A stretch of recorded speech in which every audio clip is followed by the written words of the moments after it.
حنین کا ایک چھوٹا سا واقعہ ایک ہوا، چھوٹا تو نہیں تھا، کافی بڑا واقعہ تھا۔ مکہ مکرمہ میں جب فتح مکہ 8 ہجری کو ہوا اور حضور نے عام معافی کا اعلان بھی کر دیا، ابھی حضور مکہ میں ہی تھے کہ اطلاع یہ ملی کہ مکہ پر حملہ ہونے والا ہے۔ کون کر رہا ہے؟ قبیلے حوازن اور ثقیف، 2 بڑے قبیلے تھے یہ، اور یہ لوگ رہتے تھے تبوک سے لے کر یہاں تک، یہ حنین تک۔ حنین یہ جگہ ہے جس میں کبھی کبھی یہاں سے لوگ جو حج کرنے جاتے ہیں تو کہتے ہیں جیرانہ سے عمرہ کرتے ہیں، وہ جیرانہ جیسا لوگ جاتے ہیں عمرہ کرنے، یہ مقام اس سے آگے حنین تھا، یہاں سے لے کر تبوک تک یہ لوگ آباد تھے، بڑے بڑے قبیلے تھے ان کے، اور بہت جنگجو لوگ تھے یہ۔ ان کا جو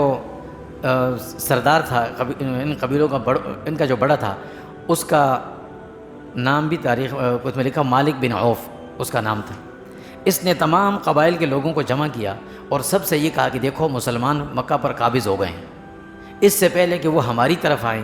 ہم مکمل تیاری کر کے مکہ پر حملہ کرتے ہیں تاکہ مسلمانوں کو ختم کر دیں، اور سب نے مل کر کرنا ہے۔ تمام قبائل کو اس نے جمع کیا اور جنگ کی ترکیب یہ بتائی کہ جب ہم جنگ کے لیے نکلیں گے تو اپنے ساتھ اپنے مال مویشی، اپنے بچے، اپنی خواتین کو لے کر نکلیں گے میدان جنگ میں، تاکہ وہاں سے کوئی بھاگے نہ، کوئی بھاگے اور ظاہر کسی کا بچہ وہاں ہوگا، کسی کی خاتون ہوگی تو بھاگے گا نہیں، یہ لے کر ہم جائیں گے۔ اس تیاری میں لگ گئے۔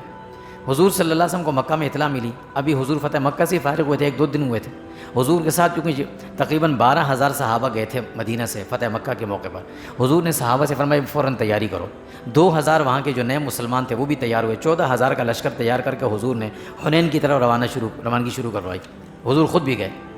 مسلمانوں میں سے کسی کے دل میں یہ خیال آیا ہوگا ظاہر ہے کہ ہم جب کم ہوتے تھے اللہ ہمیں فتح دے، ہمیں فتح ملتی تھی، آج تو ہم بہت زیادہ ہیں، فتح ہوگی ہماری۔ بڑے آدمی کی چھوٹی سی بات بھی اللہ اس پر تنبیہ کرتے ہیں، ہمیشہ چھوٹوں کی غلطیاں بہت بڑی بھی بڑے آدمی معاف کرتے ہیں، لیکن بڑوں کی چھوٹی سی غلطی پر بھی تنبیہ ہوتی ہے۔ صحابہ کو اسی پر بھی تنبیہ ہوئی۔ جب صحابہ پہنچے حنین کے مقام پر تو یہ چونکہ پہاڑی علاقہ ہے، بڑے بڑے پہاڑ تھے یہاں پر، تو ان لوگوں نے، یہ جو ثقیف اور حوازن کے لوگ تھے یہ بڑے مشہور تیر انداز تھے، نشانہ باز تھے، انہوں نے اپنے نوجوانوں کو ان پہاڑوں پہ جگہ پتھروں کی آڑ میں بٹھایا ہوا تھا اور کہا کہ جیسے ہی مسلمان ان گھاٹیوں میں داخل ہوں گے تم نے اوپر سے تیر برسانا شروع کر دینا، انتظار نہیں کرنا۔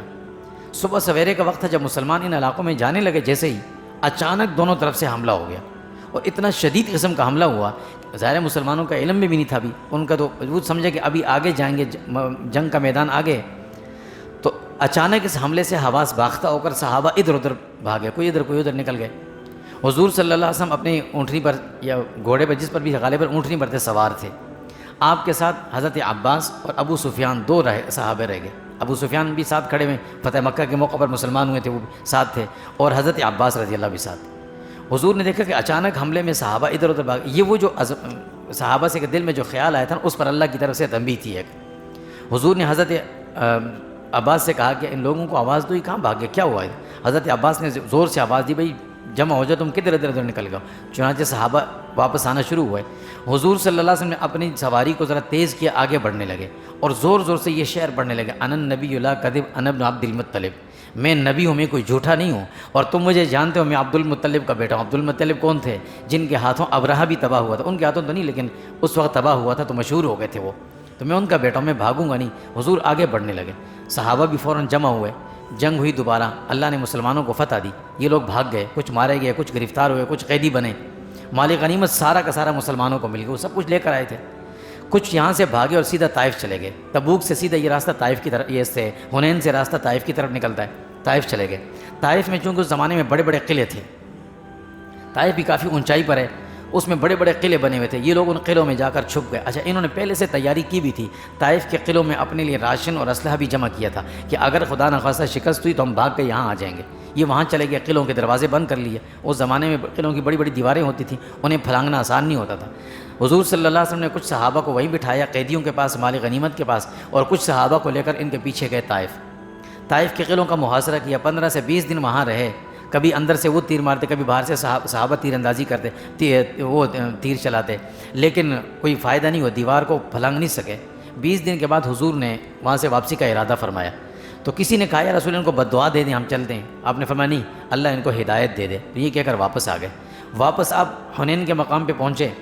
وہاں آپ نے قیدیوں کو اور مالی غنیمت کو صحابہ میں تقسیم کر دیا، حکم یہی تھا، مالی غنیمت بھی تقسیم ہو گیا، قیدی بحیثیت غلاموں کے تقسیم کر دیے۔ آپ نے واپس پہنچ کر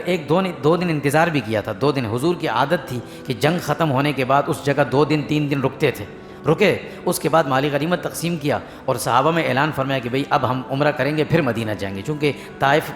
سے حدود حرم سے باہر ہے، میقات سے باہر ہے، تو واپس جب مکہ آنا ہوتا ہے تو میقات سے احرام باندھنا لازمی ہے۔ تو وہاں سے آپ نے احرام باندھنے کی تیاری کی۔ جب تیاری کر رہے تھے کہ اتنے میں یہ حوازن اور ثقیف کے چند بڑے بڑے لوگ جو رؤساء تھے وہ جمع ہو کر حضور کے پاس آگے پہنچ گئے اور کہا کہ یا رسول اللہ، ہمیں اپنی اس حرکت پر ندامت بھی ہے، شرمندگی بھی ہے، ہم مسلمان ہو گئے ہیں، ہم نے کلمہ بھی پڑھ لیا ہے، آپ ایسا کریں کہ ہمارے قیدیوں کو اور ہمارا مال جو مال مویشی ہیں یہ ہمیں واپس کر دیں۔ حضور نے فرمایا دیکھو بھئی، میں نے تمہارا 2 دن انتظار کیا کہ تم آؤ گے، شاید تم نہ آئے، میں نے مال غنیمت بھی تقسیم کر دیا صحابہ میں، قیدی بھی، اب وہ صحابہ کی ملکیت بن گئی ہے، شرعاً وہ مالک ہے، ہاں میں ان سے درخواست کر سکتا ہوں، حکم نہیں دے سکتا، آپ کسی ایک چیز کا انتخاب کریں، آپ کو اپنے قیدی چاہیے یا مال چاہیے؟ تو انہوں نے کہا ہمارے قیدی واپس کر دیں، مال ان کا ہو گیا۔ حضور نے صحابہ کو جمع کیا اور صحابہ سے فرمایا کہ دیکھو بھائی، یہ لوگ مسلمان ہیں، ہمارے بھائی ہیں، انسان تھے پہلے بھی، اب ہم سے جنگ میں یہ قیدی بن گئے، اب یہ ہمارے بھائی بن گئے ہیں، مسلمان ہو گئے، اب یہ آئے ہیں درخواست لے کر، ان کی درخواست اگر آپ چاہو تو مال بھی اور یہ کیا نام ہے قیدی بھی چھوڑ دو، چاہو تو صرف قیدیوں کو چھوڑ دو، چاہو تو مال ان کو واپس کر دو، اور میں وعدہ کرتا ہوں کہ آگے جو کسی جگہ ہمیں مال غنیمت ملے گا میں تمہیں سب کو اس سے زیادہ دے دوں گا۔ صحابہ نے فرمایا رسول اللہ، ہم خوشی خوشی قیدیوں کو بھی واپس کرتے ہیں، مال بھی واپس کرتے ہیں، یہ سب ان کو دے دیں۔ چونکہ یہ ثقیف کا وہ قبیلہ تھا جس قبیلے میں سے حضرت حلیمہ سعدیہ بھی تھیں، جو حضور کے جنہوں نے حضور کو دودھ پلایا تھا، اس وجہ سے بھی لوگ احترام کرتے تھے۔ حضور نے مال بھی ان کو واپس کر دیا، قیدی بھی واپس کر دیے اور عمرے کی تیاری کے لیے جانے لگے۔ اس درمیان میں ایک چھوٹا سا عجیب سا واقعہ ہوا، جب حضور چلے گئے طائف کے لیے تو پیچھے قیدیوں کو جو لے کے بیٹھے ہوئے تھے صحابہ، قیدیوں کو بٹھایا ہوا تھا، خود ان کے اس پر نگرانی پر مامور تھے، ایک خاتون تھی، انہوں نے آ کر صحابہ سے کہا کہ میں تمہاری نبی کی بہن ہوں۔ تو صحابہ بھی حیران ہوئے کہ یہ کون سی بہن ہے، ہمارے نبی کی تو کوئی بہن نہیں تھی، یہ کون سی بہن ہے؟ تو اس کا بڑا خیال رکھتے تھے کہ حضور کے آنے تک انتظار کریں، حضور آئیں گے پھر پتہ چلے گا یہ کون ہے۔ حضور جب واپس آئے تو وہ صحابہ نے فرمایا رسول اللہ، ایک خاتون ہے، وہ یوں کہہ رہے، حضور نے فرمایا کون ہے؟ بلایا ان کو، پوچھا ان سے کون ہو؟ تو انہوں نے کہا میرا نام شیمہ ہے، شیمہ انہوں نے نام بتایا، اور میں حضرت حلیمہ کی بیٹی ہوں۔ حضور سے کہا، اور حضور کو کہا کہ آپ ہمارے پاس رہتے تھے نا۔ حضرت حلیمہ کے 2 بچے تھے، ایک بیٹی تھی ایک بیٹا تھا، بیٹی بڑی تھی بیٹا چھوٹا تھا جب حضور وہاں تھے، تو ظاہر حضور کا تو بچپنا تھا، حضور کو بہت سی باتیں یاد نہیں تھیں، تو انہوں نے یاد دلایا، کچھ نشانیاں بھی بتائیں، اور یہ بھی کہا کہ کچھ نشانیاں غالباً اپنے ہاتھ دکھایا کہ آپ نے جب چھوٹے تھے تو میرے یہاں پر کچھ آپ کے دانتوں کے نشان بھی لگے ہوئے تھے، وہ بھی دکھایا، کہا کہ میں وہ ہوں۔ حضور پہچان گئے، حضور صلی اللہ علیہ وسلم نے بڑے عزت اکرام سے ان کو بٹھایا، چونکہ وہ بہن تھی حضور کی، دودھ پیا تھا ان کی والدہ کا حضور نے، تو حضور نے ان سے کہا کہ ایسا کرو، تم میرے ساتھ جانا چاہتی ہو تو چاہو، میری بہن ہے، ظاہر حضور کی بہن تھی، میرے ساتھ چلے جاؤ، مکہ عمرہ کر لیں گے، وہاں سے مدینہ چلے جاتے ہیں، وہاں رہو میرے ساتھ، اور اگر واپس جانا ہے تو واپس چلے جاؤ۔ تو انہوں نے کہا یا رسول اللہ، میں مناسب نہیں سمجھتی کہ میں اپنے قبیلے کے لوگوں کو ایسے ہی چھوڑ دوں، لوگ کہیں گے یہ اپنے بھائی کے ساتھ چلی گئی اور ساتھ قبیلے کے لیے کچھ نہیں کیا، تو میں چاہتی ہوں کہ میں اپنے قبیلے کے لیے بھی کچھ کر لوں۔ حضور نے فرمایا ٹھیک ہے، یہ ان کو واپس جانے دیا، ان کو ایک اونٹ پر بٹھایا، کچھ سامان بھی رکھا، 2 صحابہ کو ساتھ کیا کہ بھئی ان کو واپس چھوڑ کے آ جاؤ۔ یہ واپس گئیں، اپنے بھائی کو بھی لیا اور باقی قبیلے کے کچھ لوگوں کو بھی دعوت ان کو بھی لیا، اور پھر واپس یہ آ کر مسلمان ہو گئی تھی۔